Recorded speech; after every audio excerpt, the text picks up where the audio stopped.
Un vieux poème égyptien dit Nil, Nil, Nil. Nil. Merde, c'est quoi après déjà? Mais on s'en tape. Tu veux pas arrêter de philosopher et venir m'aider à charger des bêtes? J'ai pas 6 bras. Oui, j'arrive. Un peu de spiritualité ne fait pas de mal. Enfin quand même, quelle idée aussi d'entasser des animaux dans une montgolfière là. Je t'ai déjà dit, c'est pas comme si on avait vraiment le choix. Si on se fait rien, elles se font choper par des braconniers. C'est gros tête de... Bon, tu viens? Oui, enfin c'est pas non plus une arche de Noé ton truc. Je veux dire, 2 vaches et une girafe. Je sais pas si tu as bien la notion de comment fonctionne la reproduction des espèces. Mais d'ailleurs, pourquoi une girafe? Mais j'en sais rien, moi. Elle était là toute seule avec ses grands yeux pleins de cils, son long cou, son sourire.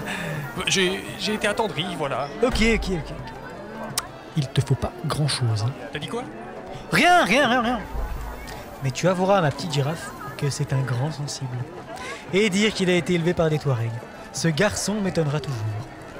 Vous êtes bien dans 12 FPS et aujourd'hui, on va vous parler de Zarafa.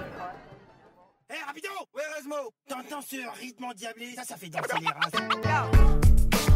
Madame Lofi, c'est quoi ça? Qu'est-ce qui casse la potion? Il met quoi dedans?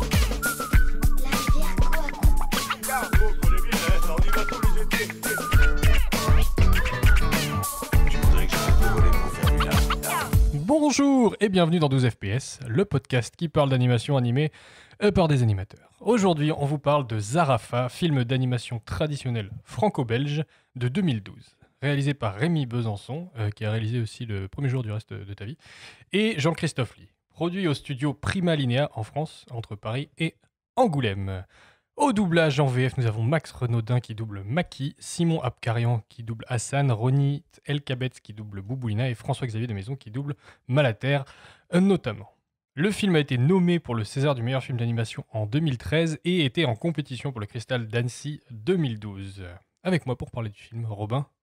Bonjour. Ça va? Ça va et toi? Ouais, super. Et Mélanie? Bonjour. Ça va bien? Oui, et toi? Ouais, super. On est content de parler de ce film. Pas d'erratum aujourd'hui, directement résumé par Mélanie. Ok, c'est parti. Alors en fait, on est au Soudan en 1826 et on est avec donc le jeune Maki qui vient de se faire capturer par un esclavagiste. Donc ça commence vraiment très fun. Voilà. Et donc il va réussir à s'enfuir, coursé par un des chiens de l'esclavagiste et rencontrer un groupe de girafes. Et malheureusement, dans ce groupe de girafes, donc l'esclavagiste va réussir à le retrouver. Il va tuer la mère d'une des girafes qui est là. Et donc, la maman meurt et Maki promet en fait à Zarafa, qui se fait capturer par... Non, c'est pas un bédouin. C'est un bédouin. C'est un bédouin, voilà. Oui, on verra plus tard. C'est parce que nous, on fait les conneries avec les Touaregs, mais c'est un bédouin. Ok, ça c'est bien. Donc, qui capture donc cette jeune girafe, Zarafa, et décide de l'emmener et voilà, dit à Maki, vis ta vie, ça ne te concerne pas. Mais Maki, en fait, en ayant vu la mère de Zarafa mourir, lui promet sur son lit de mort qu'il ramènera Zarafa. Et donc, ce qui se passe, c'est que donc Zarafa est capturé par Hassan. Maki se met en tête de les suivre, donc pour tenir jusqu'au bout sa promesse. Sauf que ce qu'on apprend, c'est que Zarafa a été promise au roi donc, de France, Charles X, comme cadeau en fait de l'Égypte à la France pour les aider à cause de l'invasion des Turcs. Voilà, pour repousser les attaques turques. Dans l'histoire, c'est ça. Et donc, ce qui va se passer, c'est que là, le périple commence. Ils vont partir de l'Afrique pour aller jusqu'à la France en ballon, donc avec Malater, montgolfière, avec Malater, qui est donc le conducteur de montgolfière, et aussi sur leur chemin, ils vont croiser 2 vaches. En fait, il y a beaucoup trop de personnages.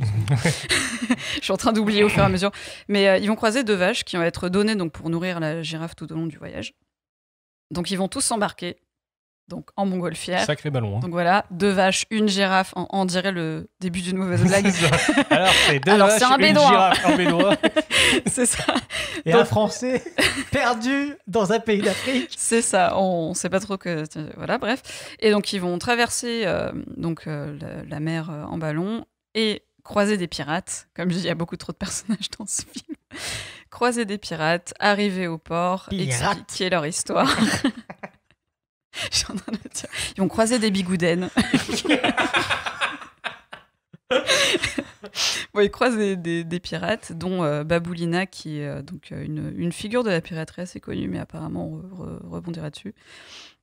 Arrivé enfin en France, arrivé enfin jusqu'à Paris, présenter la girafe à Charles X, qui visiblement s'en fiche littéralement. Donc Zarafa en fait va rester à la ménagerie du Jardin des Plantes, tomber un petit peu dans l'oubli, pendant que Maki, lui, est esclave pour le fameux esclavagiste, le méchant du film. Pendant aussi que Soula, une esclave avec qui il avait été capturé, qui a l'air d'avoir à peu près son âge, est aussi esclave, ils vont réussir à s'enfuir, essayer de reprendre Zarafa pour l'amener en Afrique, mais malheureusement, Zarafa a grandi, parce que c'est une girafe. Et ça devient très grand, les girafes. Donc, elle ne rentre plus dans le ballon. Et il décide finalement de repartir en Afrique, donc avec Malater. J'allais dire, Hassan ne peut pas revenir avec eux pour des raisons qui font que se faire tirer dans le dos, ça fait mal. Et donc, ils reviennent en Afrique. On les voit un peu plus vieux, d'ailleurs, à la fin du film. Je me suis demandé combien d'années ils ont... Ils disent qu'ils passent des années voilà, dans le ballon, dans le retour, en fait. Mais qu'ils ont fait plusieurs étapes. Ouais, ils ont vécu des aventures. Voilà, c'est ça. Vous voulez faire un spin-off ou quoi? On les voit, mais parce que pour moi, ils avaient vraiment plus que 11 ans. Enfin, ils ont l'air d'avoir à peu près 10 ans. Et quand tu les vois, ils ont l'air d'être plutôt jeunes adultes. Oui, complètement. Et donc, ils finissent par arriver en Afrique. Et ça, c'est ce que j'ai pas dit au début. C'est qu'au début de l'histoire, en fait, on voit un vieux monsieur qui raconte l'histoire de Maki et Zarafa à des enfants. Et là, on se rend compte qu'en fait, Maki, c'était le vieux qui racontait son histoire. C'est fou. Ouais. Voilà. Et il a construit son village auprès du baobab dans lequel il s'était réfugié. C'est ça. Il m'a fait penser au grand-père dans Kirikou. Et en fait, je pensais que c'était le même doubleur, mais non. C'est juste qu'ils utilisent un peu des mêmes intonations. Les mêmes intonations. De mais non, c'est pas du tout la même personne. Merci Mélanie. Votre avis sur le film? Bonjour tout le monde, vous avez aimé le spectacle? As-tu aimé le spectacle, Robin? C'était un tout nouveau spectacle pour moi. J'avais jamais entendu parler de ce film. Je n'avais jamais vu ce film. Quand tu m'as dit, vas-y, viens, je mets ça sur la liste, j'ai fait OK. Et je suis allé voir la bande-annonce parce que je savais pas Zarafa. du tout ce que c'était. Et c'était trop mignon. Trop mignon et en même temps assez grave. Surtout les côtés esclavagisme, racisme et tout ça. Mais franchement, j'ai passé un bon moment.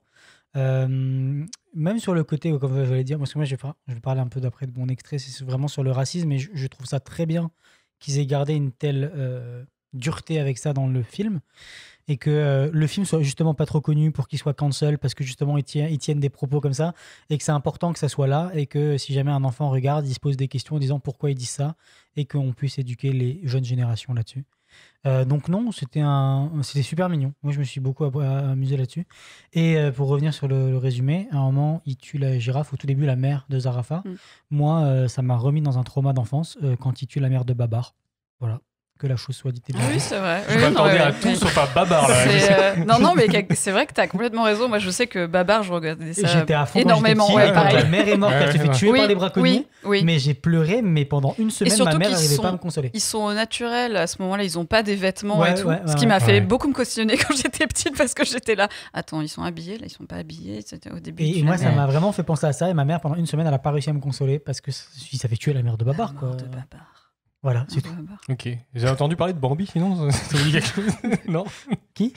Okay, bon, Borbi, c'est genre Barbie, mais mal. Non, Bambi, ah, je sais pas, Bambi. ça fait penser à Bambi. Oui, c'est vrai que Babar, la mère de Babar, Bambi, c'est un bon trauma aussi. Petit sondage dans les commentaires, celui qui a plus été touché par la mort de Babar ou la mort de Bambi. Non, quel est votre trauma de mort de maman? C'est vrai, quel est votre trauma de mort de On va avoir maman des ou de réponses papa dans les dessins tellement animés? glauques. Ouais. J'ai hâte de lire ça. Ok, Mélanie, qu'est-ce que t'as pensé du film? Moi, j'ai beaucoup aimé, sauf peut-être la fin où je trouve que ça finit un peu trop en comment dire, Expédié. Constituer une famille, faire des enfants et machin, et Hassan qui revient voir Baboulina parce que qui veut fourrer. En même temps, il a eu une invitation, quoi. Enfin, c'est vrai qu'à un moment donné, on le voit rougir parce qu'elle lui dit oui, passe viens me voir et tout avec. C'est un peu l'équivalent 19e siècle d'un boutique hall, en fait. Par contre, chapeau à lui parce qu'il a retrouvé une pirate. Oui, c'est exactement ce que je me suis dit. Motive, hein. C'est que elle lui a donné des indices, des trucs. C'est que je me suis dit déjà comment il a retrouvé, mais bon après on s'en fiche, suspension, tout ça. Mais oui, juste la fin où où après Robin en parlera, mais dans l'histoire, voilà, elle trouve un mâle, elle fait des bébés. Les deux, voilà. Je vais pas aborder ce point-là, donc tu peux raconter. C'est vrai. Ouais. Ok. C'est juste le fait que Zarafa, il n'y a pas eu de bébé, il y a pas eu. En fait, la girafe, tu veux dire? Ouais. Oui. Ah oui, non, pas ça. D'accord, Non, ça, je pensais que tu parlais de Bobolina. tu diras. Elle trouve Bobina un a mâle, des enfants. Bobina trouve un mâle. C'est un peu l'idée. procréer. Non, mais dans le sens où eux rentrent et ils font leur village. Ouais. T'as l'impression que c'est vraiment le but ultime, c'est rentre. Alors que, après, je pense que c'est plus situé sur la solitude et la famille, genre être tout seul. Être loin de ses racines, surtout. Voilà, faut s'entourer, faut faire soi-même. Enfin, c'est juste ça. Mais sinon, en fait, je me suis dit que pour les enfants, c'était assez incroyable dans le sens où ça aborde plein de trucs, comme tu dis, le racisme, la différence, parce que tous les personnages, c'est des personnages ultra différents qui se retrouvent. Comme je dis, on parlait de la mauvaise blague, tout ça, mais voilà, on se retrouve avec des vaches d'Inde, une girafe, un Français, des vaches tibétaines, une girafe du Soudan, un Français, tibétaine, ouais. un bédouin d'Égypte. Enfin, c'est vrai, il y a Oui, il s'appelle Malater et il a une montgolfière. Oui, parce qu'il est bien en l'air. Parce qu'il est bien en l'air. Et le dromadaire s'appelle Bénur. Ça m'a fait marrer. Ah ouais, je sais ça pas, m'a je me tué, suis dit, ouais. Le dromadaire s'appelle Bénur. Alors, est-ce que vous regardiez le dessin animé Jumanji lorsque vous étiez petit? Oui, bien sûr. Est-ce que vous vous souvenez Judith du scientifique, le professeur Isben?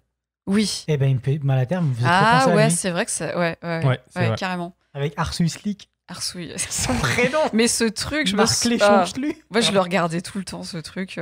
Mais c'est vrai, globalement, je trouve que c'est un bon film pour les enfants parce que ça aborde des trucs très importants. Et je sais que le réalisateur en avait parlé, il disait qu'il voulait que tout ce qui était lié aux promesses, montrer aux enfants que voilà, il faut tenir ses promesses. Et j'ai trouvé un dossier pédagogique qu'une école avait fait pour Zarafa le film. Et c'est vrai que tout est très bien découpé. Tout est les moments de tension, les moments de peur, les moments. Et ça commence très fort quand on parle d'esclavage quand même. T'as un chien qui course une personne Il est noire. horrible, le chien, en plus. C'est vraiment. En fait, t'as bien des animé. animaux vraiment. Je vous recommande Casse Départ avec Fabrice Eboué. Horrible. Je vous recommande 12 Years a Slave, voilà, comme ça Ouais. pour continuer dans le trauma. Non, mais je trouve que pour les enfants, c'est un très bon film. Je pense que si j'avais été plus petite et que je l'avais vu sortir, en plus, moi qui suis d'origine africaine, dès qu'il y a un truc, je vais voir. J'adore les animaux, donc je voulais voir et l'histoire et le traitement qu'ils ont fait de l'histoire, même si c'est vraiment embelli par rapport à l'histoire de base.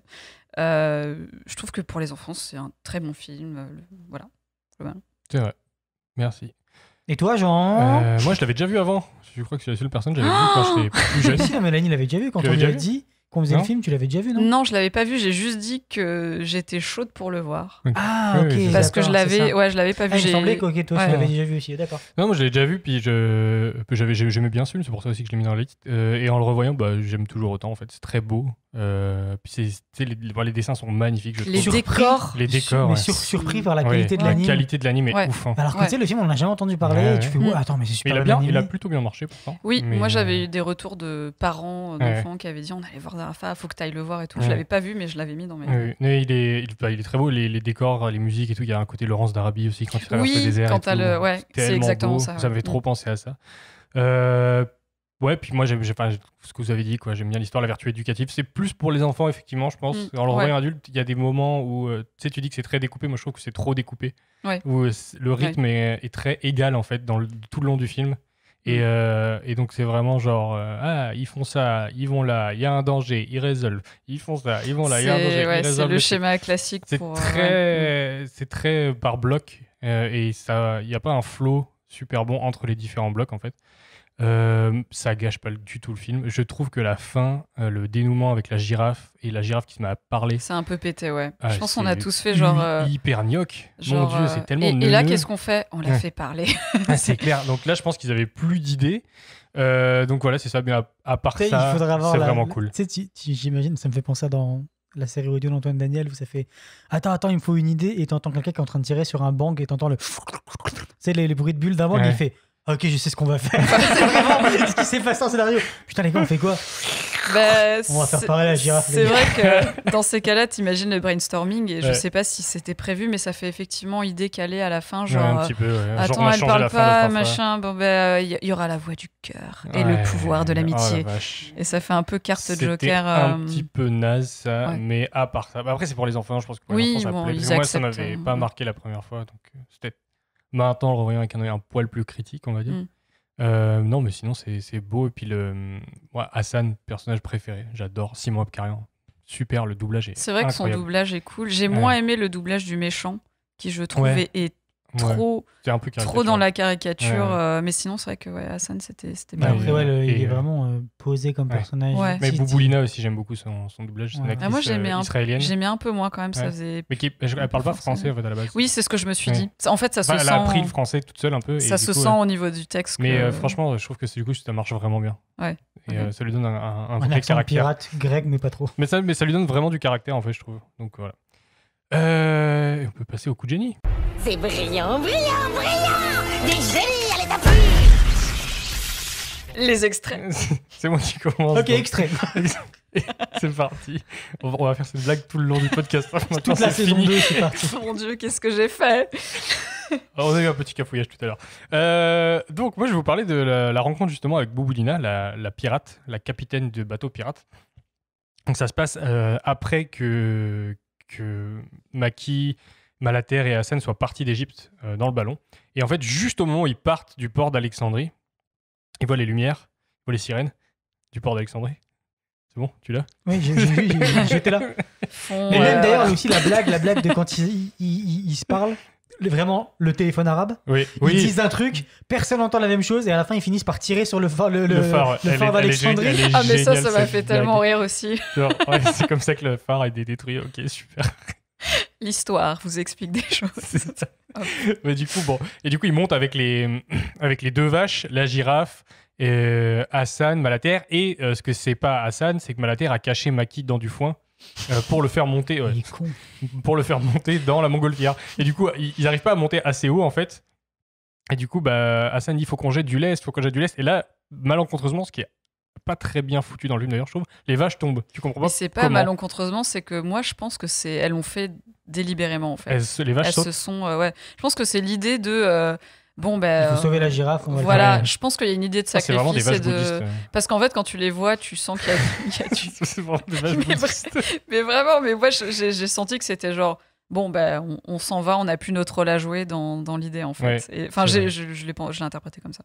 Et du coup, et Hassan fait, comme on n'a plus les vaches, on n'a plus besoin du foin. Du coup, il jette le foin avec Maki. Et miraculeusement, les vaches et Maki tombent sur le bateau des pirates en rebondissant sur les voiles. C'est quand même bien. Et c'est pas mal C'est la bien vie quand même. foutu. Et ils arrivent, et du coup, C'est le karma. les pirates, ils étaient en train de faire avec Bouboulina des concours de bras de fer où elle massacre absolument tout le monde.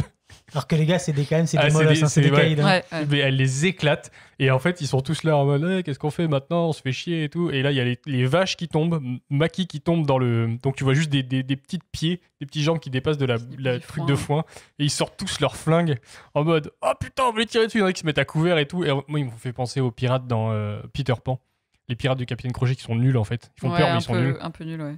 Et, Monsieur Et surtout, moi, j'imagine, tu vois une botte de foin et tu sors direct tes flingues. Mais quoi. c'est C'est ça. vachement menaçant, une botte de trop foin. drôle. C'est Il deux y a vaches, une sûrement botte de aiguille foin. dedans. Et après, c'est trop. Après, t'as Maki qui sort genre ses mains et sa tête de la botte de foin en mode me tirez pas, tu sais, il est trop Il a mignon. tellement Oui, le elle est réflexe ouais, boosté de c'est- sortir les bras en l'air. C'est là. mignon. Et je pense qu'il est habitué avec les esclavagistes. Oui, c'est ça. Il a eu sa première vrai, leçon c'est déjà. vrai, C'est ça. vrai. Mais Malheureusement. c'est vraiment très très mignon cette séquence. Et en fait, du coup, t'as Bouboulina qui s'attendrit un peu pour lui. Et après, t'as les autres en l'air qui se disent que mais putain, mais qu'est-ce que t'as fait? Pourquoi tu as mis le gamin dedans? Qui le traite d'âne en arabe, c'est vraiment très drôle. Et c'est là où t'as En fait, ça motive un peu la suite de pourquoi les pirates vont suivre le ballon. Et Pour le trésor. ils vont les sauver plus tard. Parce que Maki dit, dans le ballon, il y a un trésor, en fait. Il leur dit pas que c'est la girafe. Et il refuse de leur dire ce que c'est. Il est malin. Ouais. Et en fait, après, un peu Oui, j'ai plus pas tard, elle va compris se qu'il rendre- était malin. Je me suis juste compris qu'il était vraiment pur de cœur et que pour lui, la girafe, c'était vraiment Oui, un moi, trésor. ouais. C'est ça. Et Ouais, que moi aussi. vraiment, Mais pour quand eux, elle insiste- c'était pas de l'argent, Oui, c'était c'est pas ça. des bijoux, c'était vraiment Complètement. la girafe, c'est déjà un trésor. Oui, en c'est fait, un les trésor, gars. mais il y a ça, mais aussi, je pense qu'il lui dit pas aussi volontairement, parce qu'elle lui dit après, bon, alors c'est quoi ton trésor? C'est quoi? C'est des pièces, de l'or? Il dit non, c'est un truc bien plus précieux que ça. À ce moment-là, moi, je me suis dit, s'il lui dit c'est une girafe, est-ce qu'ils auraient fait demi-tour et Il le jette dans l'eau, il se Mais- casse. Bon, ben, on le même, tue, on mange les vaches. C'est ça. Mais même quand ils découvrent après ce que c'est quand ils arrivent à Ouais, Marseille, ils lui en veulent même Non, pas. non. vraiment, ils lui- Bah, Après, c'est parce c'est- que Bouboulina s'est attachée à lui, en fait. C'est un petit peu niais, je trouve, ce passage, oui. parce que c'est très genre.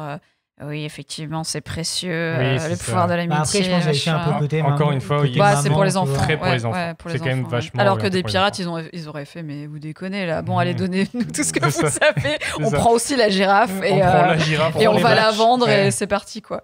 Ouais. Voilà, moi c'était mon petit extrait. Ben, c'est parti. Qu'est-ce que c'est ça? Malaka. Les vaches tombent du ciel maintenant.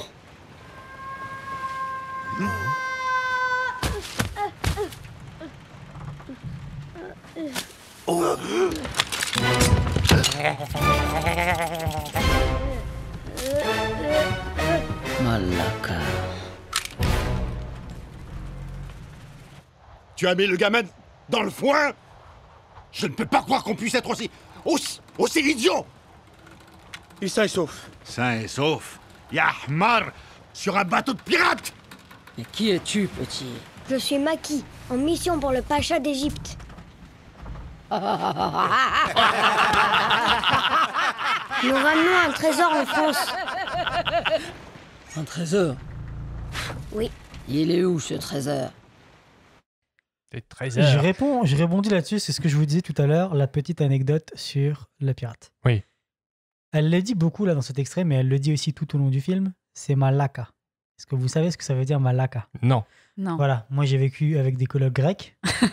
Je peux vous dire que Malaka, Ça se dit c'est beaucoup. vraiment pas du tout, c'est un truc que tu dis en contexte et c'est vraiment pas un truc que tu dis comme ça tout le temps à tout bout de champ. Ça veut dire homme qui se masturbe, dans d'autres termes, un branleur.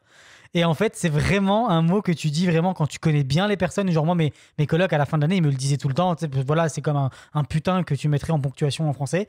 En grec, ça serait ça. J'allais Mais dire, genre, on là, veut tu pas mettrais- savoir pourquoi il te le disait tout le temps. Mais je veux dire, là, dans le contexte, elle le dit tout le temps. Malaka, Malaka, c'est Malaka. vrai. Et moi, quand j'ai vu le film, j'ai fait mais attends, mais ils savent ce que ça veut dire. Et j'ai fait attends, peut-être que j'ai oublié, peut-être que je me trompe avec un autre mot. Je suis allé vérifier et c'est effectivement traduction de homme qui se masturbe.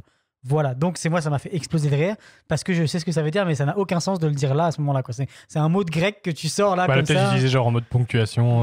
Ouais, mais bon. J'espère qu'il n'y a pas des enfants qui se sont mis après des à enfants grecs. ponctuer. Ouais, c'est clair. ça serait- Malaka. Voilà pour la petite anecdote. Ah, c'est Ok, pas c'est mal. drôle et intéressant. Oui, ils utilisent des trucs comme c'est dans le film. Pareil, là, il lui dit Yaharmar. C'est genre vraiment une insulte en arabe, mais c'est assez violent quand même, tu vois. Ça veut dire quoi? Ça veut dire espèce d'âne batté, Ouais, c'est genre espèce d'âne. un idiot, tu vois. Parce que vraiment. quand tu dis c'est pas espèce trop d'âne- traductible en fait. Ouais, je suis d'accord, mais en français, quand tu dis espèce d'âne ou âne batté, c'est mi-violent, je veux dire. Ouais, oui, ouais. on comprend l'intention, oui, ça peut être Mais méchant, mais c'est pas... mais c'est vraiment pas non, violent, c'est- méchant, C'est quoi. quand même une insulte Ok. un peu grave. Oui, après, c'est culturel, c'est que Oui, ça oui. dépend du Genre, pays. ouais. Comme chien, par exemple, où Oh, nous, on c'est crétin ça. de Touk. voilà. Ouais. Quelqu'un te- La prochaine Exactement. fois, jetez-vous dedans. Cela vous débarrassera de votre stupidité. Voilà. Ah, Quote, c'est un... Podcast sur les Seigneurs des Anneaux à venir. Mais oui, il y a de l'animation dedans. Bah, il y a un film d'animation. hein, Et ouais. sans- Oh, Ah oui. Ouais, je dois J'ai être pas mis de là. veto encore là-dessus, Je mais dois être là. il est dans la liste. pour cracher dessus. J'ai appris. Allez, après, c'était à qui? Mélanie, c'était Mélanie. son extrait. Ok. Alors moi, c'était mon extrait de, en fait, à un moment donné, donc Maki, plus vieux, quand il explique aux enfants ce qu'est la neige. Et en fait, moi, cet extrait m'a fait beaucoup rire. Et parce qu'en fait, je me suis dit, mais c'est vrai que ce genre de concept, quand tu sais pas ce que c'est super dur à expliquer. C'est un petit peu comme, je sais pas si vous avez eu l'occasion de garder des enfants ou des trucs comme ça, mais quand tu essaies d'expliquer ce qu'est une brûlure, ou le fait que tu essaies pas bien et tu dois te justifier, c'est... C'est ce que je raconte quand on a fait le podcast en plein air. Mhm. Je Ouais. racontais que moi, j'avais dû expliquer, j'avais été voir Inside Out avec des jeunes enfants. Mhm. Et tu sais, le fait qu'eux, ils voient des sentiments, la peur, la colère, agir en tant que personnage, Ouais, personnifié. mais ouais. que eux, quand t'es petit, tu subis plus tes émotions que tu ne les comprends. Oui, Aller expliquer ce que c'est la peur et pourquoi elle se génère, alors qu'il va peut-être avoir peur d'un truc et moi je vais faire, bah moi ça me fait rien, et inversement. C'est des notions tellement complexes et vagues qui viennent avec le temps. c'est ça, c'est qu'en fait, avec l'expérience, tu te rends compte Ouais. de ce que c'est. Mais là, tu te rends compte que même eux, avec l'expérience, au final, ils connaîtront peut-être jamais ce que c'est la ça. neige. Mais- Même si j'ai fait des recherches, et contrairement à ce qu'on peut croire, ça Il arrive neige qu'il dans le neige en Sahara. Afrique. Ouais. C'est qu'il neige dans le Sahara. Il a neigé au Maroc, là, il y a 2 ans à peu près, Ouais. parce que il y a Dans eu les montagnes, non? Dans l'Atlas, de- mais non, même plus bas. Même pas dans les montagnes. C'est-à-dire que oui, c'est vrai que par exemple, on connaît le Kilimandjaro qui est connu pour avoir un sommet enneigé, quoi. Pour l'instant. Et oui, c'est ça. Coucou le réchauffement. On arrive. Mais le coup de la neige en Afrique, donc c'était, alors je sais plus, c'était 2020, non, août 2021. Donc cet été, il a neigé en Afrique du Sud et ça faisait 15 ans qu'on n'avait jamais vu ça. Et là, j'ai pu voir les images, je vous ai rechecké, mais littéralement tempête de neige. Ouais. Et il y a une Instagrammeuse qui a pris justement des vidéos et des photos de girafes sous la neige. Et du coup, j'ai trouvé ça drôle parce qu'en cherchant ça, j'ai trouvé des girafes sur la neige et j'ai fait yes, on parle de Zarafa, c'est parfait. Et effectivement, il peut neiger en Afrique, mais là, bon, on est au Soudan, il neige jamais. Et en fait, oui, je trouvais ça vraiment super mignon, le concept de expliquer ça aux enfants, alors qu'ils savent pas ce que c'est. Et dans l'extrait, ce qui m'a fait vraiment rire, c'est qu'en fait, il y a un plan sur les enfants. Et il y en a un qui se met à lever la main quand Maki, en fait, dit « Bon, bah voilà, en fait, la neige, c'est froid, c'est léger comme une feuille, et ça brûle. » Et il essaie de décrire un petit peu ce que ça fait. Et il y a un des enfants qui lève la main timidement pour poser une question. Elle prend la main, genre « Non, non, non. » Et en fait, ça fait très...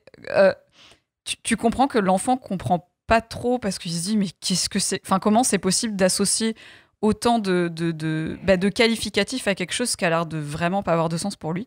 Et tu le vois, ouais, lever la main, et j'ai trouvé ça super rigolo parce que j'ai repensé à mon père donc qui est d'origine ivoirienne, qui quand il est arrivé en France, je lui avais dit petite, est-ce que ça t'a pas fait bizarre toi d'arriver en France, parce que lui il est arrivé en hiver il me semble.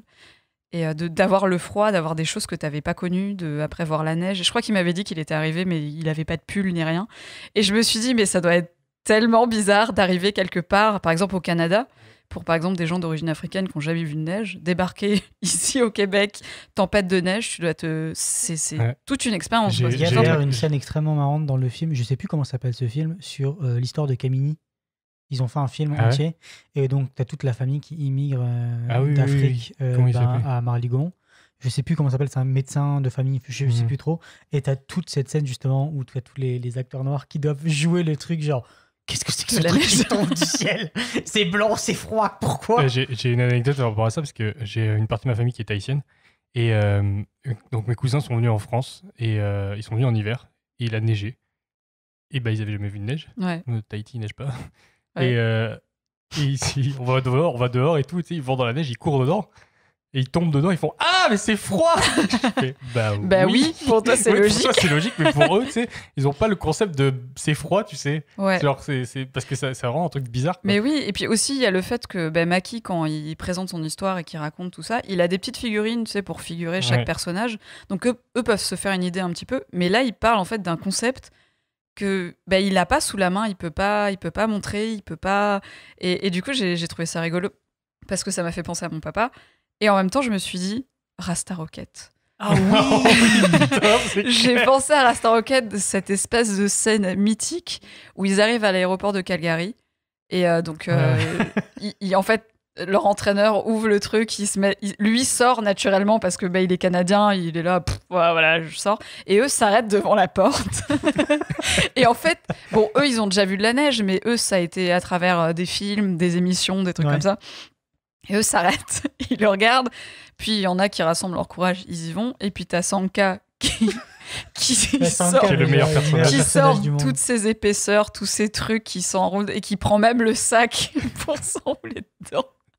Il met le sac et là il sort et puis il est tout emmitouflé et tu vois les autres ils ont des épaisseurs mais pas trop non plus d'ailleurs et en fait je sais pas, ça m'a fait penser directement à ça en me disant mais c'est vraiment la confrontation de deux mondes où en fait tant que tu l'as pas fait tu pourras jamais t'imaginer ce que ça fait, faut vraiment expérimenter le truc et du coup voilà ça m'a juste fait et le film s'appelle Bienvenue à Marly-Gaumont, tout simple.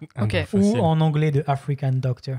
Sérieux? Ouais. C'est que cette traduction Welcome to Marly-Gaumont. Non, on va dire autre chose. On écoute ton extrait. De la neige, ça faisait longtemps. C'est donc ça, la neige? Je n'en avais jamais vu avant. Rassure-toi, tu vas en voir.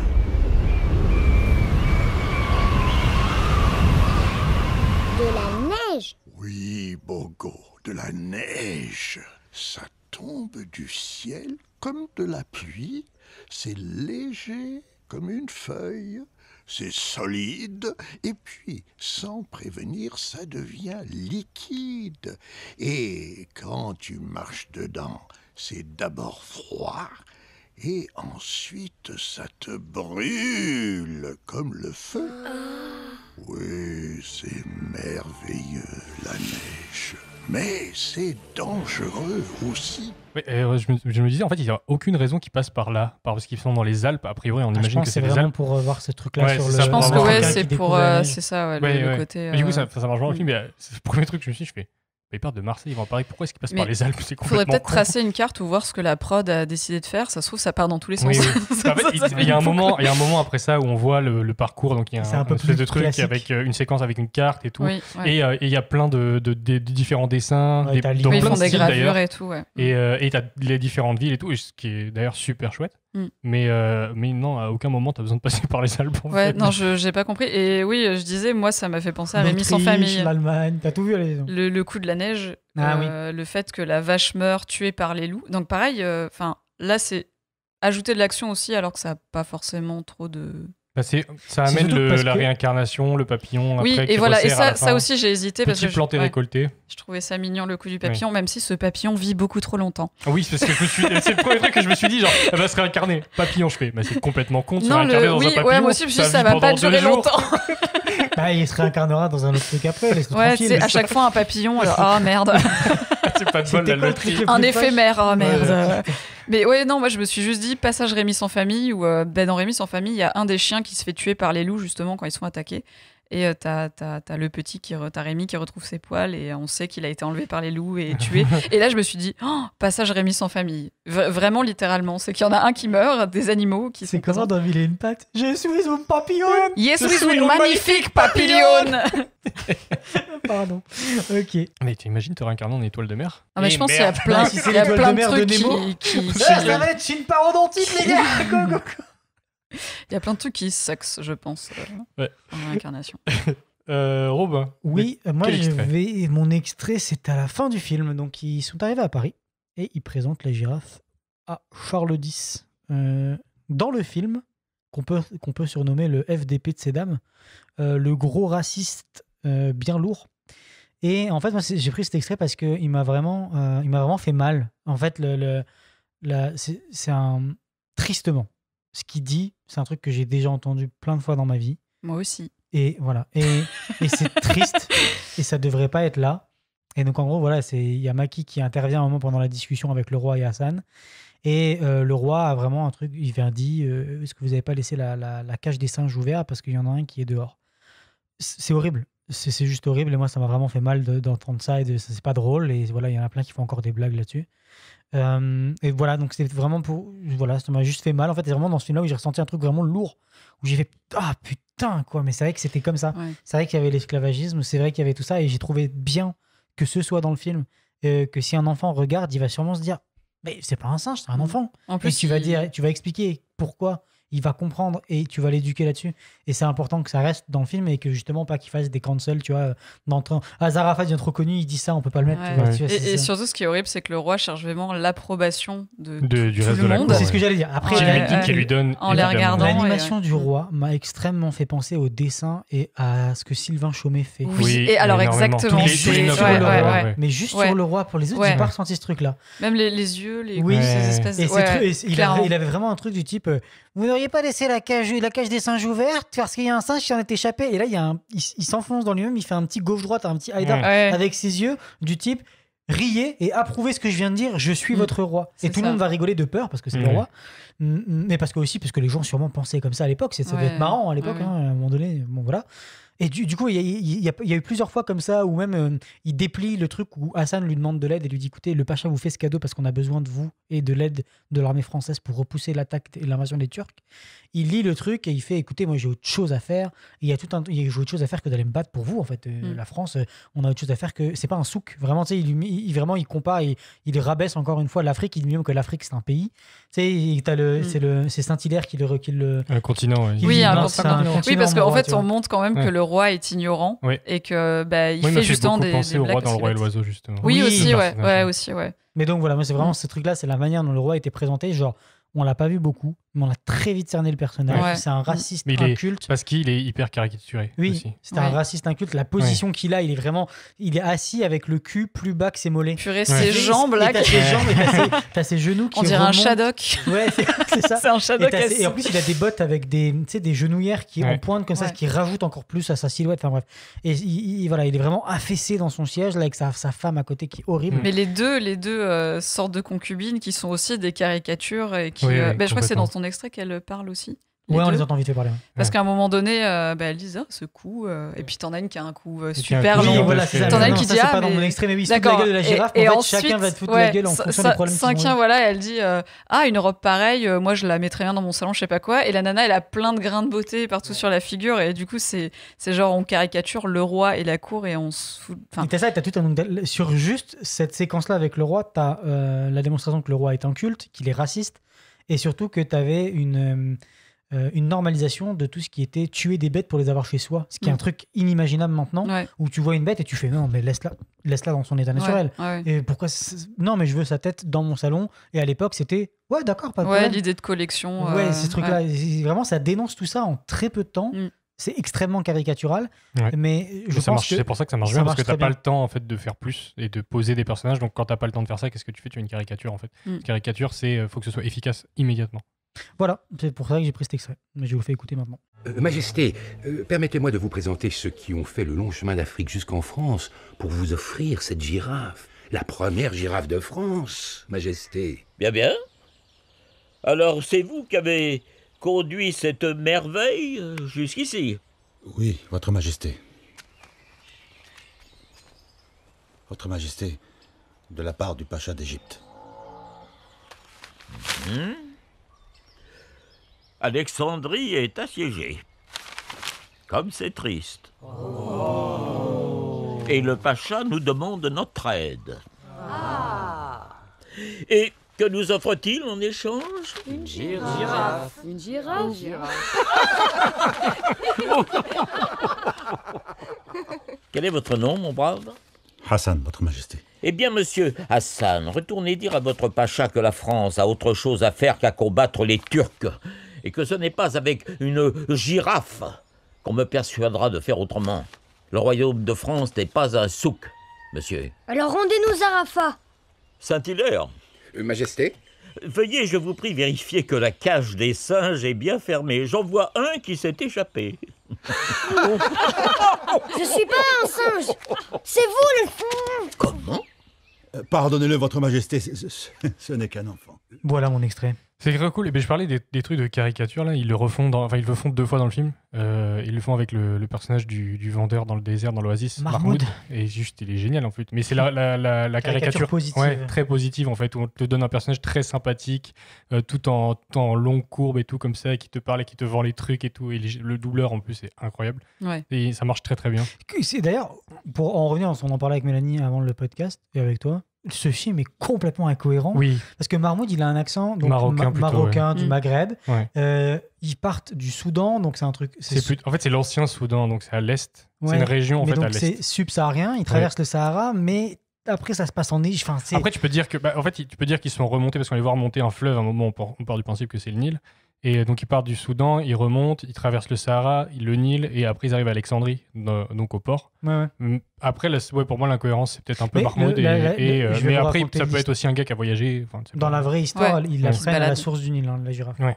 Je vais vous ça raconter m'étonne moins. juste ouais. après. Ouais. Ouais, enfin, il y a plein de trucs que ça. Oui, Bah pourquoi oui, il y a traversent plein le désert, d'anachronismes, plein de petits Et trucs. qui se trouvent dans le désert, puis après, il y a le Nil. Je fais. Il y a peut-être le moyen de suivre le Nil Ils sont en depuis train de plus faire tôt, des Ouais, c'est ça, nœuds partout. Ils vont dans les Alpes. Après. Ou alors Hassan, c'est un très mauvais cartographe. En fait, c'est ça, il essaie de faire croire depuis le début qu'il sait ce qu'il fait. Il fait le malin quand t'es perdu, regarde les étoiles. Regarde les frère, étoiles. ça fait 4 fois, on fait le Sahara dans tous les sens. Ce gag est vraiment génial. Le coup de. En fait, on se rend compte que Hassan parle de repère-toi par rapport aux étoiles, je t'enseigne quelque chose petit. Et tu te rends compte que Maki, qui a dû grandir dans un village et qui forcément fait de l'élevage, parce que t'as énormément d'élevage, Soudan et autres, c'est des bovins ou des ovins. Et en fait, tu te rends compte que lui, il sait traire une vache et que Hassan, pas du tout, qui s'en met dans la tête et tout. Et lui, il est là, regarde les étoiles, peut-être que ça t'apprendra. Si tu veux traire une vache, regarde les étoiles. C'est ça j'ai trouvé très, très rigolo. Ouais, c'est vraiment pas mal. Écoutez, on peut passer à la potion magique, je pense. Alors, Gros Nébulix, qu'est-ce quoi c'est quoi que tu nous prépares là, copain? C'est Robin qui va commencer. Oui. Alors, moi, je vais vous faire un point histoire. L'histoire avec un grand H. Donc, la vraie histoire de Zarafa. Ce qui est vraiment arrivé. Et après, je vais vous faire un bref récapitulatif sur les rois de France. Parce que j'ai été perdu pendant le film et je vais expliquer pourquoi. Donc, Zarafa est la première girafe vivante à arriver sur le sol français en 1826.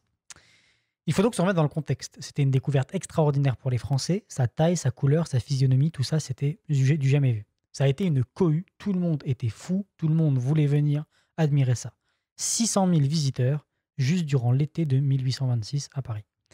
C'était exotique, ça venait d'un pays, d'un continent encore inconnu et inexploré pour beaucoup.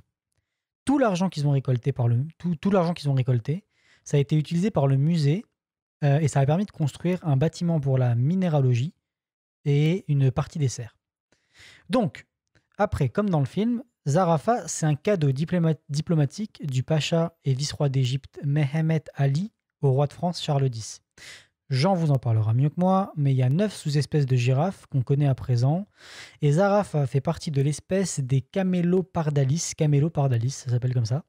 Et donc ça vient du grec, camelo pour chameau et pardalis pour léopard femelle, car on estimait qu'elles avaient le cou d'un chameau et les taches d'un léopard. Dans les vieux textes d'histoire d'avant le XXe siècle, on parle de la girafe de Charles X, elle n'avait pas de prénom. C'est après le XXe siècle que les auteurs lui en ont attribué un, Zarafa, qui veut dire en arabe la douce et la paisible. Ça veut dire girafe. Ça veut juste dire girafe. Enfin, c'est le nom des girafes, quoi. Ok.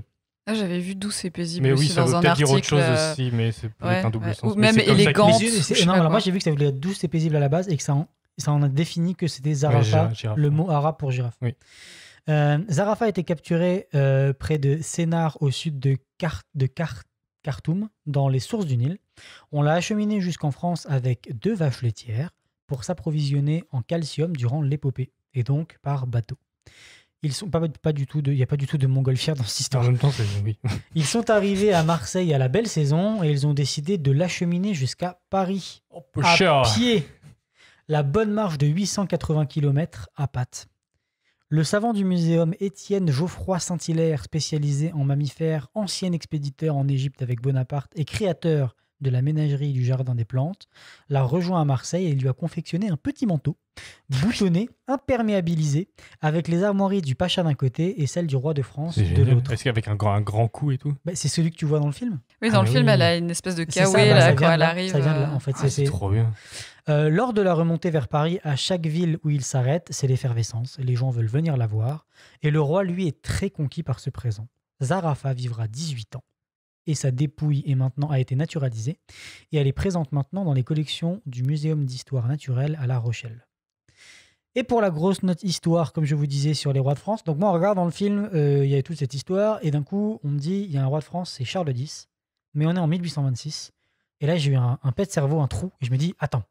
En 1789, il y a un truc qui s'appelle la Révolution française, qui met fin justement à la monarchie, et on a guillotiné un roi pour ça. Pourquoi on se retrouve encore avec un roi? Il y a une histoire d'empire avec Napoléon. On s'est fait avoir, je crois. Pourquoi on n'est plus là? Et je fais, et quand est-ce et du coup, après il y a les républiques. Comment? C'est pas compliqué. Il y a les séparatistes et après il y a Obi-Wan qui. Non, c'est pas ça. L'ordre. Je suis un peu confus donc avec j'étais ça. perdu. Donc en gros, Louis XVI, il a fini sa vie guillotinée le 21 janvier 1793. Là, on met en place la première république, mais c'est le bordel. Ça dure de 1792 à 1804. Et on met ensuite en place le premier empire avec Napoléon Ier. Donc il le met en place un peu lui-même. Grâce à la constitution du 18 mai 1804. Il y a une première restauration de l'ordre des Capétiens, de la dynastie des Bourbons, donc de la famille de Louis XIV. Et en fait, c'est Louis XVIII qui s'est autoproclamé roi de France dès la mort de son neveu Louis XVII. Et en fait, il est devenu roi que le 6 avril 1814, après l'abdiction de Napoléon, qui a dit ok, t'es de sang royal, j'ai pas le choix. Et après, on a l'Empire pour 100 jours. En 1815, avec Napoléon Ier, le retour. Oui. Tout ça, ça se passe en un an. Donc, on fait 1814-1815, c'est beaucoup de changements d'empire à la monarchie, à l'Empire. Et là, deuxième restauration des Capétiens avec Louis XIX et Charles X, de 1815 à 1830. Après, on a une autre monarchie qui s'appelle la monarchie de Juillet, Deuxième République, Second Empire, et après on enchaîne sur les républiques jusqu'à maintenant. Voilà un peu tout le bordel qui s'est passé avant que ça se stabilise après la Révolution française. Donc j'étais perdu et j'avais vraiment ce trou entre 89 et petit maintenant. cours d'histoire, ouais. Voilà, c'est un bon rappel. C'est compréhensible. Oui, là, j'aurais été perdu aussi. Mélanie, de quoi tu voulais nous parler ? Moi, je vais faire un petit point animaux à la cour en général, les cours royales et les ménageries royales. Et parler un petit peu d'animaux en général dans les représentations, des trucs comme ça. Donc, il faut savoir que les animaux en général dans l'histoire, l'art ou même l'histoire de l'art, c'est pas un sujet qui a intéressé tout de suite. C'est dans le sens où il y a très peu de spécialistes, enfin en tout cas moi de ce que je connais d'histoire de l'art qui sont penchés là-dessus. Et c'est venu vraiment beaucoup plus tard. Donc ce qu'on sait, c'est que notamment à la cour, donc je vais surtout me concentrer sur l'Europe parce que c'est vrai que si on parle d'animaux à la cour, que ce soit dans les pays asiatiques ou autres, ça va être compliqué. Mais en tout cas, en Europe, la majorité des animaux qui sont à la cour, c'est des petits chiens, c'est des corgis de la reine, des perruches. Voilà, ben ça, c'est quelque chose que je me suis dit, où quand on pense effectivement emblème royal canin, ben on pense à la reine et aux corgis. C'est vrai. Et en fait, à la cour, à la base, ben on a soit des petites espèces exotiques, soit des chiens. Sachant que c'est un peu le symbole en général de pouvoir des bourgeois, c'est de montrer que voilà, tu as eu la capacité de te ramener quelque chose ou alors de voyager. Enfin voilà, ça fait partie des choses de riches. Et donc il faut savoir aussi que tout ce qui est ménagerie et collection d'animaux, ça date quand même. Ça revient un petit peu à même avant l'Antiquité, donc en Égypte ou la Rome antique, où là on avait déjà mis en place des ménageries, des lieux où on entreposait des animaux, parce que souvent ça servait de cadeau diplomatique ou aux gens qui voulaient collectionner ce qu'on disait tout à l'heure. C'est beau, j'ai envie de l'enfermer quelque part pour pouvoir l'admirer moi tout seul ou juste la communauté qui est aussi riche que moi. Donc comme tu disais, par rapport à l'arrivée des girafes en Europe, du coup, il faut savoir que la première girafe qui arrive en Europe, elle est amenée par Jules César, donc pas personnellement, bien sûr. Mais Jules César qui se balade en Afrique.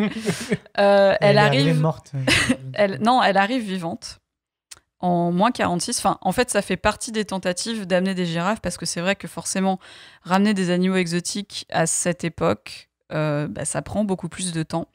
Et forcément, ramener un animal dans des conditions qui ne sont pas les siennes. C'est pas de montgolfière. Voilà, à mon avis, c'est ça le meilleur moyen de ramener un animal, c'est de prendre une montgolfière. Je me demande ce que ça donne pour les éléphants et les rhinocéros, mais chacun son. Voilà. La première girafe va arriver en moins 46 avant notre ère pour servir pour des combats. Donc les fameux. Non, mais c'est à l'époque. C'est le Seigneur des Anneaux. Voilà, dans la Rome antique, on aimait beaucoup faire combattre, donc au Colisée par exemple. Des hommes versus des animaux. Versus une girafe. Des animaux versus des. Là, lion contre girafe. Ah oui, ok. C'est ce que disent les textes. Ah oui. non, mais parce que je vais vous en parler après, vous allez voir. D'accord. Donc ça va être combat de lion contre girafe, donc pour le spectacle de toute façon, pour montrer au peuple quelque chose d'exotique. Et forcément le lion, qui est symbole de puissance, de force. On aime beaucoup montrer la force de la nature à des citadins. Et donc ensuite, c'est au XIIIe siècle en Italie, en Espagne, où en fait on fait un cadeau à Frédéric II et à Alphonse X, qui reçoivent donc toujours des cadeaux de la part de l'Égypte, donc des girafes. L'Égypte qui arrose. C'est ça, en girafe, exclusivement. Oui. Et ensuite, ça va être en 1486, où on offre donc une autre girafe à Laurent de Médicis. Donc les Médicis qui sont assez connus dans l'histoire de l'art parce que ils ont beaucoup contribué à développer des musées, des galeries, donner des sous à des artistes, etc., pour que justement ils puissent voyager, croquer des choses de naturalistes ou des représentations en Afrique ou autre. Et donc ensuite, c'est en 1785 qu'arrive la première girafe en France, mais elle est morte. C'est qu'en fait, on ramène sa dépouille pour la disséquer et la naturaliser. Donc c'est la première girafe qui foule le sol de France. Naturaliser, c'est taxidermie. C'est la taxidermie, voilà, c'est ça. On l'empaille, voilà. Et donc voilà, donc première girafe en France qui est morte. Après, il faut savoir que la girafe, dans la représentation en général, elle est déjà connue depuis assez longtemps en Europe. C'est-à-dire qu'au Moyen-Âge, il y a des représentations d'animaux exotiques faits par les moines et autres dans les Illuminures, etc. Mais il faut savoir que c'est pas de représentation réaliste, c'est-à-dire que les couleurs, les formes viennent un peu à changer. Je sais pas si vous avez déjà eu l'occasion, par exemple, de voir des dauphins dans des fontaines, que ce soit à Paris ou ce que vous voulez. Ouais. Ça a tout sauf la tronche d'un dauphin, genre littéralement. Mais parce qu'en fait, il faut savoir que dans l'iconographie médiévale, on est plus en fait sur une idée. Enfin, en fait, c'est plus un concept qui se transmet qu'une idée d'une représentation exacte. Je me trouve le moine qui fait son truc, qui fait ça ressemble pas trop à un dauphin. Mais tu vois, c'est plus un concept en fait, de l'idée que je me fais du dauphin. Laisse-moi faire mon truc. En espèce de petit sketch. C'est à cause de ça qu'on a des problèmes avec la langue française, parce que comme c'est eux qui définissaient l'écriture, t'avais certains moines qui mettaient 2 F quelque part et d'autres qui mettaient PH. Et du coup, c'est pour ça qu'il y a des mots genre éléphant. Pourquoi c'est PH? Parce qu'il y a un moine, il y a 1000 ans, il a fait moi je mets PH. Ouais, mais les 2 F, moi c'est PH, ok? Là, pour tout ce qui est représentation, c'est que c'est de la transmission. C'est qu'en fait, on transmet une idée d'une représentation en disant voilà, un lion, on va le faire comme ça, un truc, on va le faire comme ça. Gartic Phone.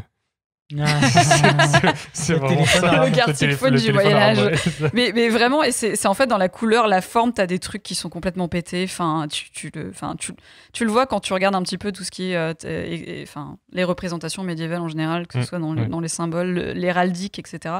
Donc l'héraldique, c'est tout ce qui est les lettres, par exemple, ou les symboles que par exemple chaque seigneur a sa marque, en fait, se sert d'héraldique ou autre pour représenter sa maison ou son domaine, voilà.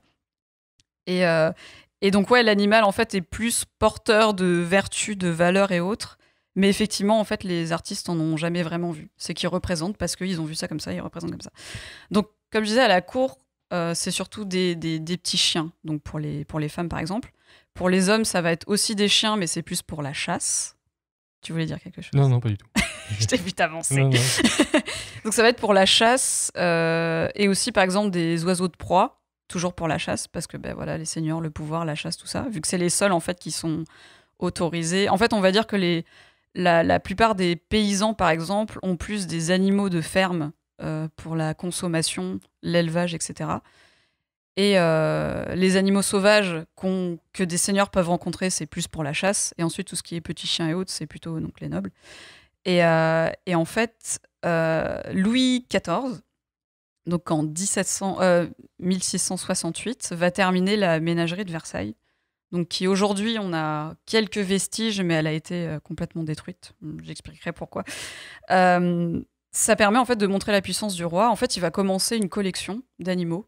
Donc littéralement, la ménagerie qu'on voit dans le film, celle-ci viendra plus tard, celle du Jardin des Plantes. Là on est à Versailles.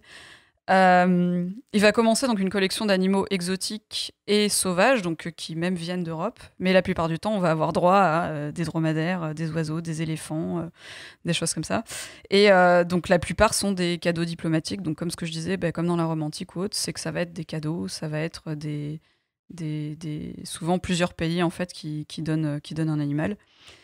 Et chaque animal à la ménagerie va avoir une zone aménagée pour lui, sachant que c'est pas trop adapté aux conditions.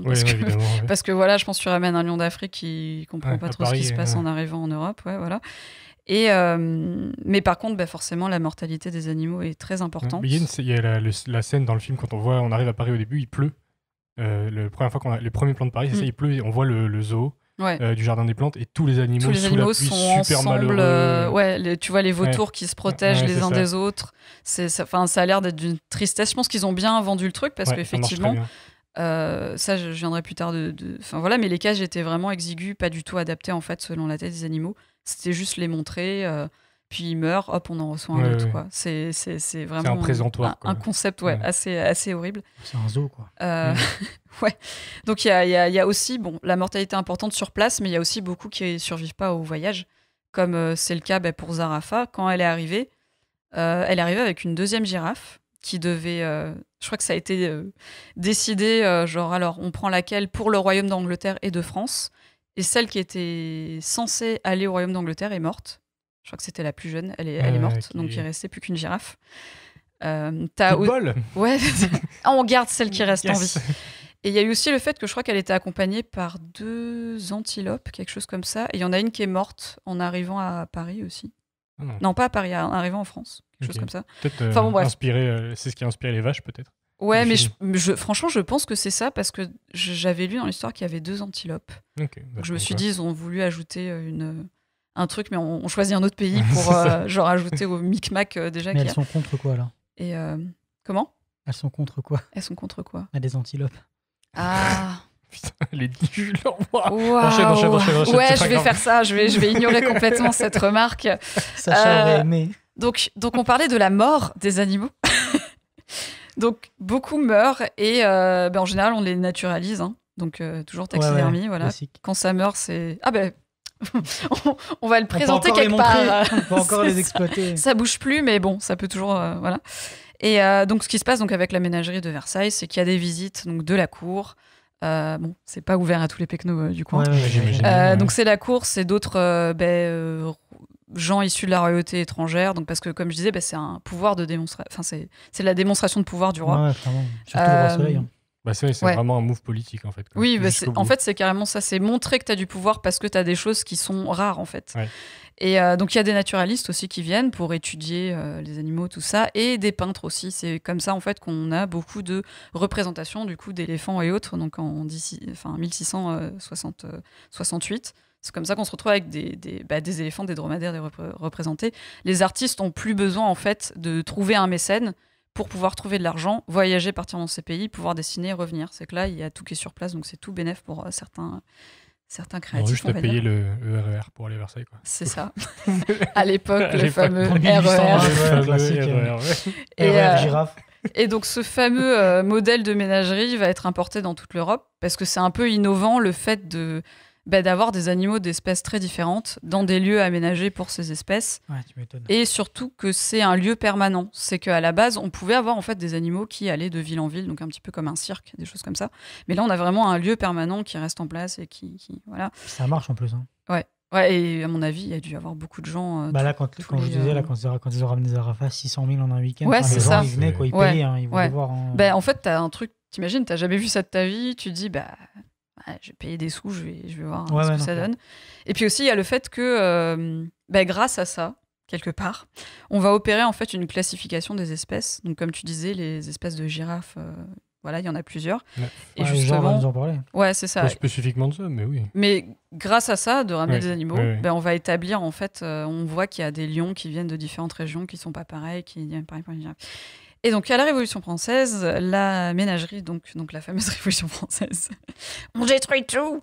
Ça va être vraiment délaissé, ça va tomber en ruine. Et c'est la question que je me posais. Est-ce que parce que la Révolution, est-ce qu'ils n'ont pas juste attaqué aussi la ménagerie? Alors oui. Alors ce qui s'est passé, ils ont dressé les lions, ils sont allés, ils ont dit ça, là, c'est un sans culotte, go. En fait, ce qui est horrible, c'est ce qui va se passer. C'est pas Jojo, c'est qu'en fait, ils vont prendre des animaux et les vendre ou les manger. Oui. Après, les mecs, ils crevaient la dalle. Hein. Oui. En fait, c'est ce qu'on voit. Je crois qu'il y a certains pays où c'est ce qui s'est passé. C'est que quand tu as une catastrophe, un cyclone, ce que tu veux, souvent, c'est les zoos qui sont pris d'assaut pour manger les animaux. Ça arrive très souvent. Ou alors, quand il y a une situation géopolitique particulière, le zoo, on le délaisse parce que les gens cherchent à manger. Ils vont pas nourrir des animaux plutôt que de se nourrir eux. Donc là, c'est ce qui s'est passé. C'est que, donc, je sais pas si des gens ont mangé des félins de l'ours ou du lion. Le peuple crevait de faim. C'est pour ça qu'il y a eu la Révolution. Hein. Ouais, c'est ça. Et du coup, ce qui s'est passé, c'est en 1793, donc on crée la fameuse ménagerie du Jardin des Plantes, donc de Saint-Hilaire dont tu parlais. Et en fait, on va transférer... Saint-Hilaire, excuse-moi, je te coupe, il a sûrement des petits cousins, des petits neveux au Québec, hein, parce que vu comment le nom... Il y a beaucoup de saints. Les saints quelque chose peut-être. Ah mais c'est ça, Saint-Hilaire, c'est très répandu ici. Ouais. Et donc Saint-Hilaire qui va créer la ménagerie, donc certains animaux qui ont survécu, on va dire, au fait d'être mangés ou vendus, vont être transférés à la ménagerie. Donc ça fait un premier point de départ. Et là, ils vont commencer à effectivement ramener des animaux. Donc on se retrouve avec des éléphants, des ours. On les voit dans le film, il y a des ours blancs. Ouais. Et l'ours blanc qui finit par manger l'esclavagiste d'ailleurs. Oui, et qui d'ailleurs est avec son petit. Parce que quand on voit les duos, on voit que c'est, je pense, une mère et son petit. Ouais. Donc en fait, moi je me suis dit, ils ont été deux à le bouffer. Ouais. C'est un délire. Faut bien et donc oui, t'as vraiment de tout. Et aussi, donc en France, il y a aussi des ménageries privées qui sont créées. C'est-à-dire que les gens qui ont les moyens, eux aussi font venir des animaux, pour que tout le monde puisse les regarder. Et à la ménagerie, tu as des visites à dos d'éléphants, à dos de dromadaires, où les gens payent un supplément pour pouvoir... donc c'est aussi un gros business. Et aussi, donc, en parlant d'éléphants, est-ce que vous avez vu un éléphant dans le film? Oui. Je voulais en parler, ça, d'ailleurs.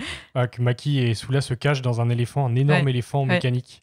Oui. Alors, c'est pas un éléphant mécanique. Non, c'est quoi, du coup? Parce que En fait, c'est un projet de fontaine monumentale qui a été commandé par Napoléon. Donc, c'est pour ça là, que tu parlais des dates en mode YOLO. C'est un projet qui s'est jamais fait. C'était un éléphant qui était censé être place de la Bastille, à la place en fait de la colonne de la Bastille en fait. C'est qu'ils devaient mettre un éléphant monumental qui faisait vraiment je dirais 30-40 mètres de haut, qui était une fontaine géante, et ça avait été un projet commandé par Napoléon qui était de mettre plusieurs fontaines monumentales dans Paris. Et finalement le projet a été aborté et ils ont mis la colonne. Mais ça existe, cet éléphant? Ce truc a existé, mais en fait ils ont... Mais ça existe. En fait, c'est un truc qui s'appelle les machines de Lille à Nantes. Et il y a il y a un éléphant mécanique et qui, du coup, crache de l'eau avec sa trompe. Et qui doit sûrement être inspiré de ça. Je pense parce que c'est exactement la même tronche avec la nacelle sur le dessus. Ouais.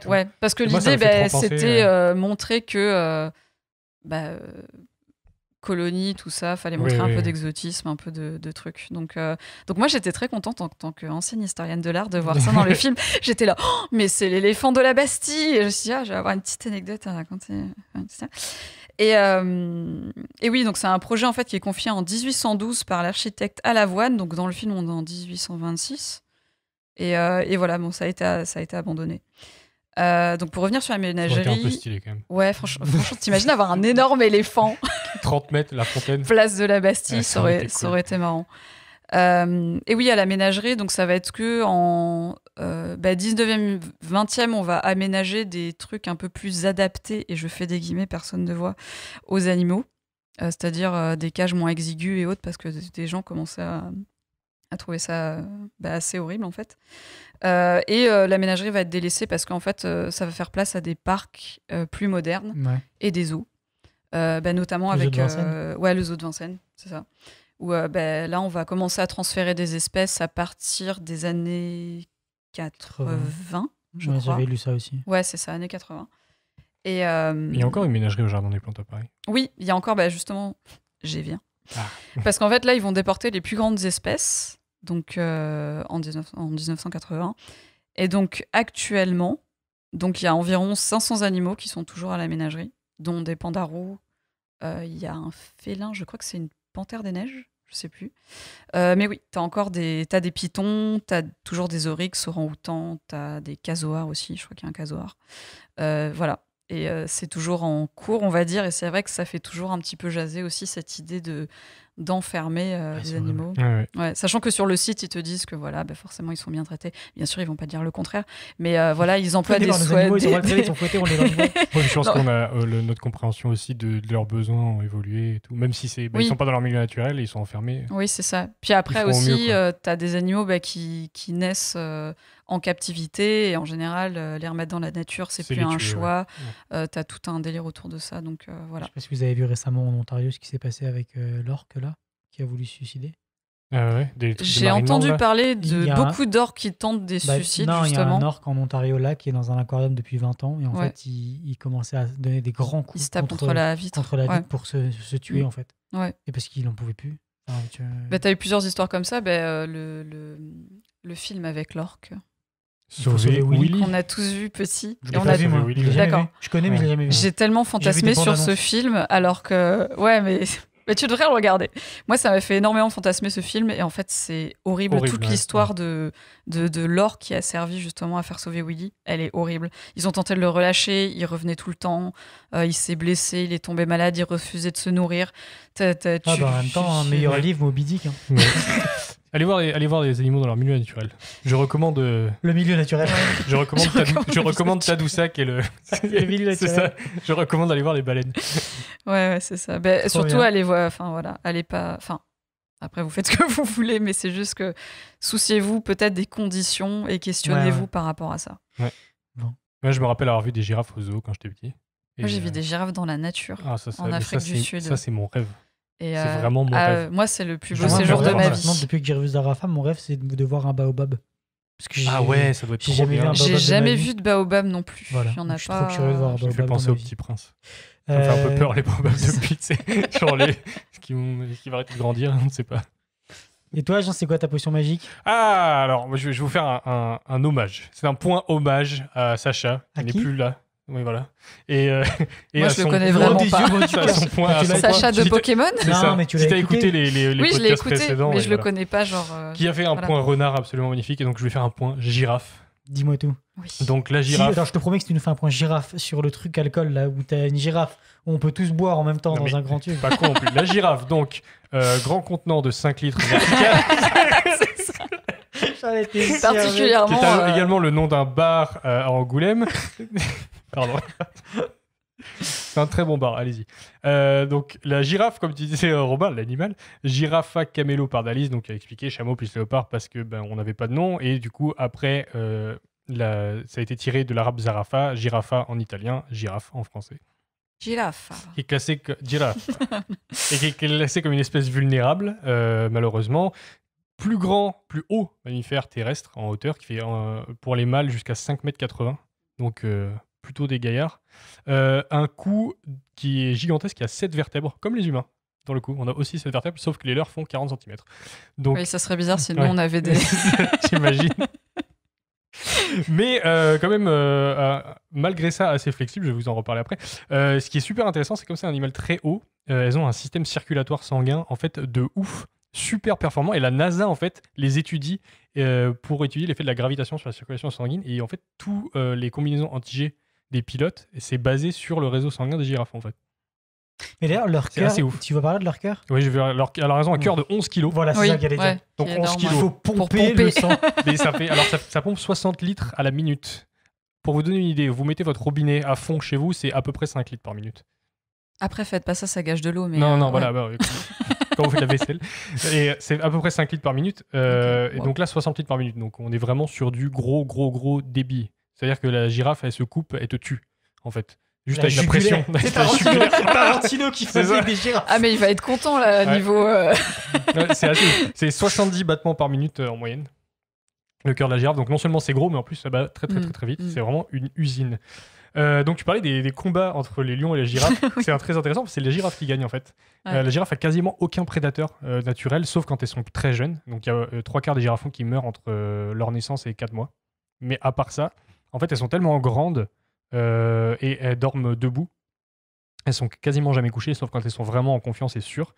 Oui. Mais parfois, elles peuvent se faire tuer par des lions, mais elles peuvent les one-shot avec un coup de patte. Donc, Oui, les coups de patte, c'est comme les zèbres, on les sous-estime, mais en fait, la plupart du temps, ils brisent la mâchoire des lions. Ouais, voilà. Donc, Et après, un lion elles qui a pas de peuvent tuer mâchoire, un il lion. meurt. Ouais, c'est ça. Pour les animateurs et les animatrices, la course de la girafe, c'est une course à l'amble. Donc, Ah, c'est yes. 2 pattes gauche, 2 pattes droite, c'est les 2 pattes du même côté qui C'est bougent en comme, même temps. Petite pensée à Linon. c'est comme les dromadaires qui se déplacent. Exactement, c'est la même marche voilà, que c'est la même course que les dromadaires, et elles Ouais. ont un galop spécial où en fait elles peuvent galoper, mais elles écartent plus les 2 pattes de l'avant, et elles ont un muscle spécial pour tirer leur cou en avant pour pouvoir s'équilibrer, Tu m'étonnes. qui n'existe que chez la girafe. Waouh. La nature est bien faite, hein, j'avais dit que j'allais te ponctuer par la nature est bien faite. Alors, la reproduction des girafes, donc les mâles se battent pour les femelles, comme c'est le cas dans le monde animal très souvent. Et chez nous, Et chez c'est ce nous. qu'on disait tout à l'heure. Le monde Bon, animal. les mêmes animaux, hein, Non, on n'est pas des animaux, Si, on ça, est plus que Ce qui ça. est très drôle, c'est que ça a un nom, ça s'appelle le necking, et donc ils se donnent des énormes. On dirait une espèce de pratique chelou. Mais elle se fout, c'est moi, je fais du necking. Attends, j'y viens. Des Mon pratiques Dieu. cheloues des girafes. Et elles se mettent des énormes coups de tête en balançant leur cou. Donc leur tête, les adultes, ça pèse 15 kilos. Donc tu te la prends dans la tronche. Voilà. J'ai Et pas trop envie de confronter une en girafe. général, c'est pour ça que les mâles adultes plus vieux gagnent leur combat en fait contre les plus jeunes, parce qu'ils ont la tête plus lourde et ils font beaucoup plus mal. Ils se tuent très rarement par contre. Ils se blessent, mais ils se tuent quasiment jamais. Entre parenthèses, mais j'ai revu, donc allez voir des combats de girafes. Ouais, moi, sur YouTube, il y en a plein. Ouais. Regardé, ouais. Je suis tombé sur une parodie où les coups ont été remplacés par des sabres laser. Voilà, Mais c'est marrant, mais à chaque fois que tu vas sur internet, tout est remplacé par un sabre laser à un moment donné. Voilà. Et donc sachez qu'après c'est cette violence pour obtenir les faveurs d'une femelle, leurs amours sont très tendres et utilisent beaucoup de langue apparemment. Et La les langue girafes, bleue. elles ont une langue bleue de 55 cm. Oui. Donc voilà. Je me suis déjà fait lécher par une happer. Alors, Non, j'allais pas finir cette phrase comme ça. Je t'avoue, j'y ai pensé avant de venir ici. Je me suis dit, il va falloir que j'aille vite, mais trop tard. En fait, au zoo, donc quand je suis allée à Abidjan, j'étais petite et j'ai voulu donner des branches à une girafe qui a enroulé, voilà, et qui a failli me faire tomber dans la fosse parce qu'en fait, il y avait des fosses ouvertes tout autour du truc. Et tu voulais pas lâcher la branche ? Flippé. Oui, parce que j'étais bête. Je suis panique, forcément. J'étais bête et c'est vrai que ça m'a surprise. C'est impressionnant. Et c'est énorme. Mais c'est très doux, les girafes. Toucher un peu les girafes. C'est le museau est très très doux. Ouais. Et leurs petites cornes, c'est très mignon. J'adore les girafes. Dans la culture populaire, bon. J'allais dire dédicace à Sophie, si tu nous écoutes. Oui, dans la culture populaire, Sophie la girafe, un jouet très connu surtout en France, en Europe, pour les nourrissons qui peuvent mâcher. Il y a une série d'animation fabriquée en France, à Angoulême. C'est Super Prod. Oui, c'est Super Prod, exactement. Ouais. Je connais la personne qui a fait les tests d'animation et il en a chié. Il y a une expression que je ne connaissais pas, que j'ai appris, qui s'appelle peigner la girafe. Est-ce que vous savez ce que ça veut dire ? Non. Ça veut dire perdre son temps. Ouais, perdre son temps, ne rien faire.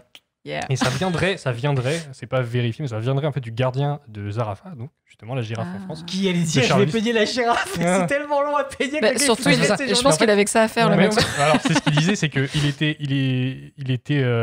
comment tu dis, il était paresseux en fait. Et quand ses supérieurs lui demandaient mais qu'est-ce que tu fais, il disait je suis très occupé à peigner la girafe. D'où l'expression. Et apparemment, et alors je n'ai pas trouvé de vérification, ce serait un animal qui est une métaphore de la communication non violente. J'ai pas trouvé pourquoi, je pense qu'en fait ça se réfère plus à la girafe de bière. C'est tout. Non-violence de communication. Peut-être parce qu'elle te parle pas, parce qu'elle est tellement haut qu'elle n'interagit pas avec toi. C'est toute une théorie psychologique sur la communication non-violente. J'ai lu des pages et des pages dessus, j'étais là, mais je trouve aucune allusion à la girafe en fait, donc je sais pas. Ok, pourquoi pas.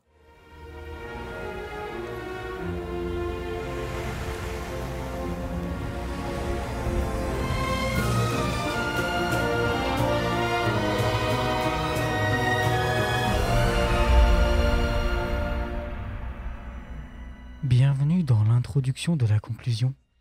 Je mets mon casque, c'est le premier truc que j'entends, j'adore. C'est déjà la fin donc du podcast. Est-ce qu'on a des recommandations, Mélanie ? Oui. C'est vrai que je dis non, et puis qu'est-ce qui se passe après ? Non, je demande à Robin et tu viendras plus. Voilà. D'accord, très bien.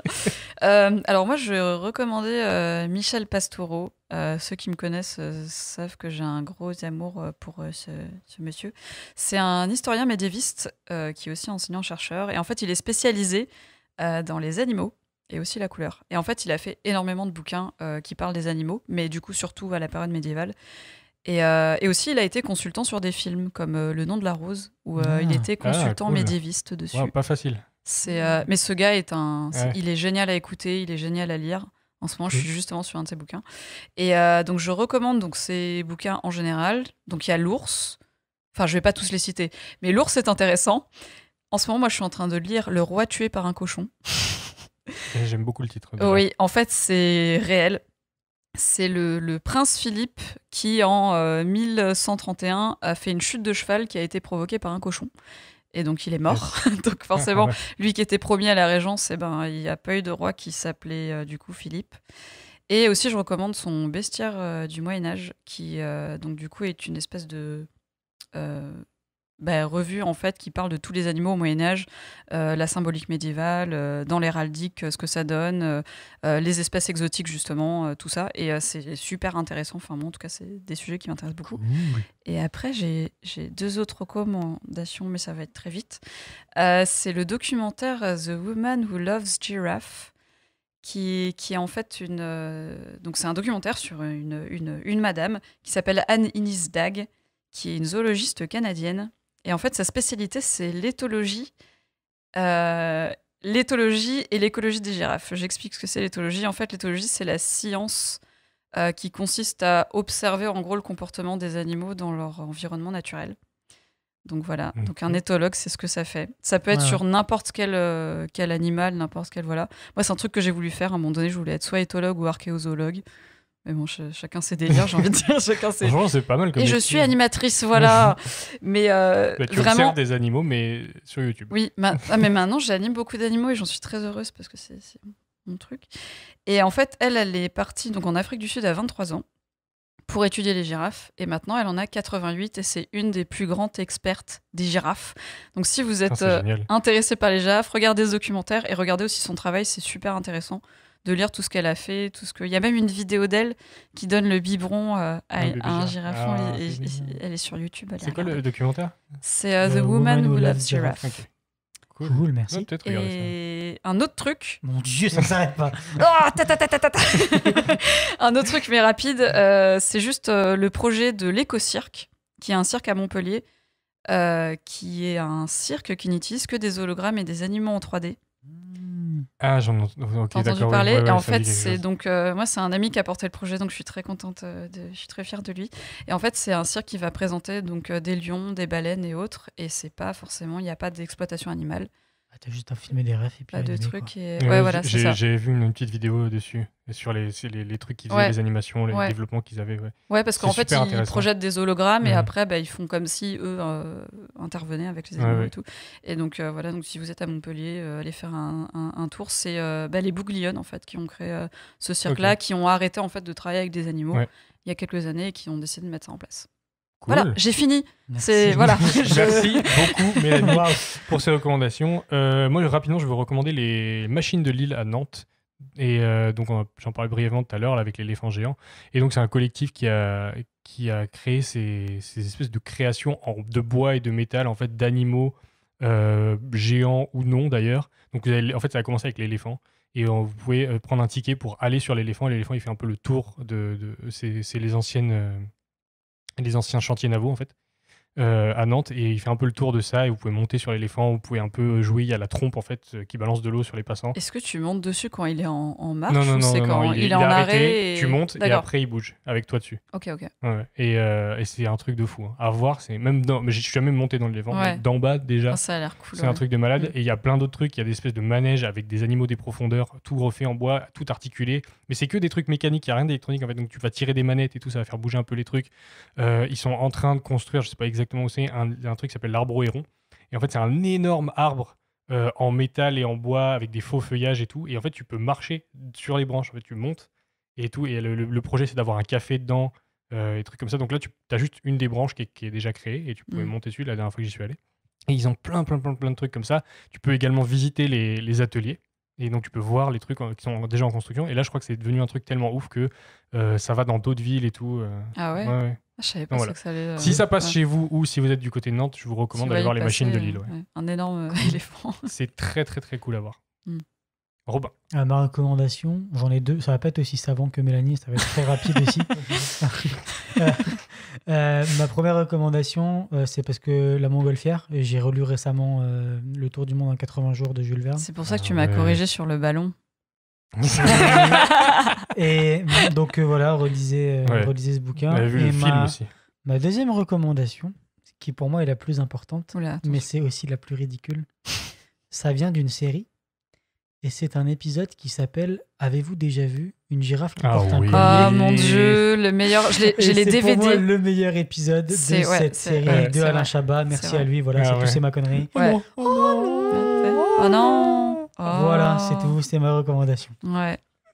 Allez voir tous les mais non, trouvez le DVD si vous pouvez, parce que moi j'ai le DVD et c'est un de mes Graals en fait. Ils sont tous sur YouTube. Hein. Ils sont tous sur YouTube, mais moi j'ai un DVD, ok. C'est un support physique. Okay, tu es vieille, pas de problème. Attention, la question c'est plus, est-ce que tu as un lecteur DVD? Bah oui, je lisais sur mon lecteur. Est-ce qu'il fonctionne encore, parce que tu peux en avoir un? J'ai le DVD, ok. En fait, j'ai une PlayStation, c'est un lecteur DVD. Hein. Oui, moi je me servais de ma PlayStation pour le faire. Ben voilà, c'était ma recommandation de merde. Cool, merci. Et c'est la fin. Mais la prochaine fois, on vous parle vraiment de Fantasia et Fantasia 2000. Je sais que ça fait 3 épisodes que je le dis, mais on a dû décaler des choses en fonction des plannings de certaines personnes qui sont en vacances, dont on ne parlera pas. Olivier. Voilà. En tout cas, merci beaucoup de nous avoir écoutés. Et n'oubliez pas, allez voir des films d'animation. Bise. Bon, attention tout le monde. Je viens de casser mon collier et il y a sûrement des perles un peu partout.